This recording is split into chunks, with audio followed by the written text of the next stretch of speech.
उपराजधानी नागपुरात घातपाताचा इशारा देण्यात आलाय। ऑपरेशन सिंदूरमुळे दहशतवादी संघटना जैश ए मोहम्मद भारतात घातपात घडवू शकते असा इशारा गुप्तचर यंत्रणांनी दिलाय।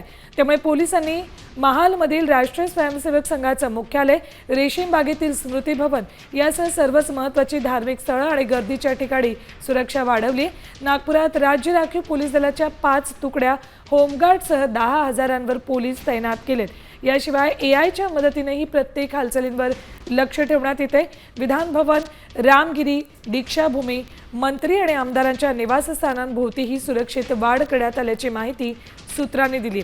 अपडेट्स घेऊयात आमचे प्रतिनिधी पराग ढोबळे यांच्याकडून। पराग, एकतर अधिवेशन आहे आणि त्यातच अशा पद्धतीनं घातपाताचा इशारा देण्यात आलाय, त्यामुळे सतर्कता अधिक बाळगली जात असेल। नक्कीच, खरं तर अधिवेशन काळामध्ये तशीही व्हीआयपीची मोठ्या प्रमाणात वर्दळ असते आणि अधिवेशन काळात सगळेच मंत्री जे आहेत ते महाराष्ट्रात येत असतात, राज्यपाल येत असतात।